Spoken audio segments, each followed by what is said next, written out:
সুন্দর কথার সুফল ও অসুন্দর কথার কুফল শিক্ষাদান।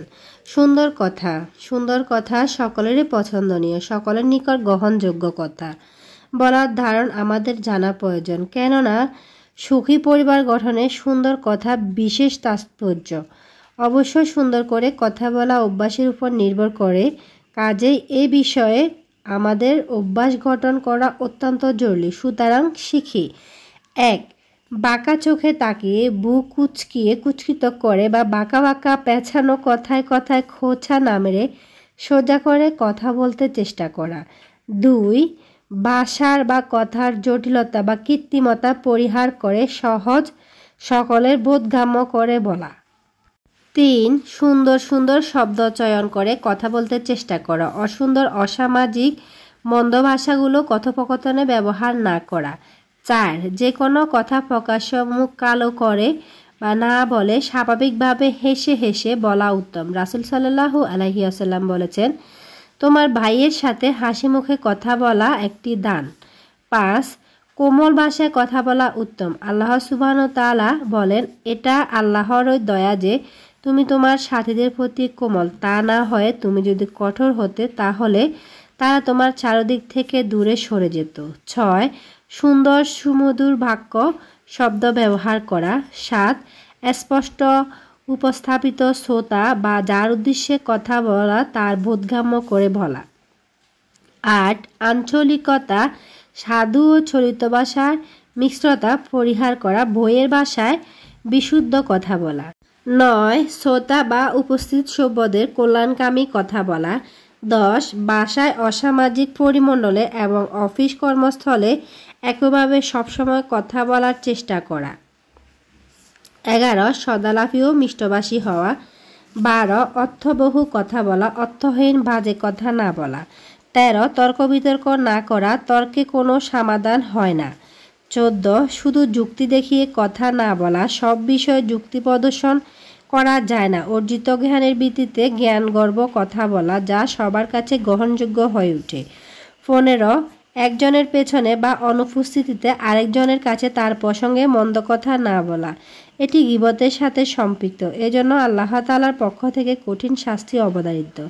16. কথা বলার ক্ষেত্রে এমন মনে করা আল্লাহর দেওয়া জবানকে আল্লাহর নির্দেশ মতো ব্যবহার করছি।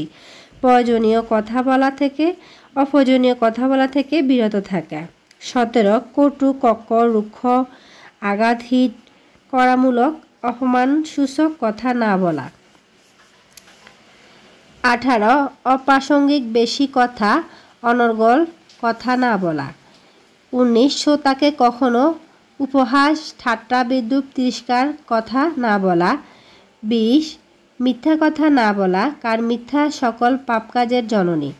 21. কারো নামে অপবাদ না দেওয়া, কারণ এমন অপবাদ একসময় নিজের জন্য অপেক্ষা করতে পারে, তা মনে রাখা। 22. শপথ না করা, কারণ সময়ের ব্যবধানে বিপদ কেটে গেলে বা সুসময়ে সেই শপথের কথা অনেকেই মনে থাকে না, যদিও এটি মানার ব্যাপারে ইসলামের কঠোর হুকুম রয়েছে। 23. অন্যের দোষ ত্রুটি খুঁজে না বেড়ানো। 24. ভাষার পবিত্রতা রক্ষা করা, অশ্লীল কথা গালি দিয়ে কথা না বলা। 25. ভাষা আল্লাহর মহিমা, সুতরাং সবসময় তার পবিত্রতার রক্ষা করা। 26. শ্রোতার জন্য দোয়া করা, নিজের শুভকামনার কথা তাকে বলা। 27. মেয়েরা মেয়েদের মতো, ছেলেরা ছেলেদের মতো, পুরুষ পুরুষের মতো কথা বলা। অসুন্দর কথা মানে সর্বত্র অশান্তির বিষ বাষ্প ছড়িয়ে দেওয়া। অসুন্দর কথার ফলে পরিবার, সমাজ ও রাষ্ট্র ব্যবস্থা ক্ষতিগ্রস্ত হয়। এতে অস্থির হয়ে উঠতে পারে পারিবারিক জীবন, নষ্ট হতে পারে দুনিয়ার শান্তি। কিন্তু কিভাবে? 1. অসুন্দর কথায় মানুষ অসন্তুষ্ট হয়। 2. পারস্পরিক ঘৃণা বিদ্বেষ সৃষ্টি হয়। 3. সম্পর্কে ফাটল ধরে। 4. প্রতিবেশী ক্ষিপ্ত হয়ে উঠে, বিপদে এগিয়ে আসতে চায় না। 5. আত্মীয়তার সম্পর্ক ছিন্ন হয়। 6. একে অপরের সাথে অন্তরঙ্গতা নষ্ট হয়, বন্ধুত্ব বিনষ্ট হয়। 7. পরিবারের ভাঙন শুরু, সন্তান অমানুষ হওয়ার সম্ভাবনা বেশি থাকে। 8. রাগারাগি, মারামারি ও হানাহানি সৃষ্টি হয়। 9. মান ইজ্জত সম্মান পজিশন বিনষ্ট হয়। 10. সমাজে দ্বন্দ্ব, কলহ, ঝগড়া বিবাদ সৃষ্টি হয়। 11. ঐক্য ও একতা বিনষ্ট হয়। 12. পারস্পরিক শ্রদ্ধা ও স্নেহবোধ বিলীন হয়ে যায়। 13 এমন ব্যক্তির মৃত্যু হলে প্রতিবেশীরা লাশ দাফন করতে যেতে চায় না। 14 রাষ্ট্রের ক্ষেত্রে শান্তিশীলতা বিনষ্ট হয়, অশান্তিশীলতা পরিস্থিতি দানা বেঁধে ওঠে। 15 সর্বোপরি দুনিয়ার অশান্তি এবং আখিরাতে জাহান্নামের অধিবাসী হওয়া অবধারিত হয়ে যেতে পারে। সুতরাং এমন অনির্দিষ্টতা থেকে মুক্তি পেতে আমাদের উচিত সুন্দর করে কথা বলা ও সদালাপী হওয়া।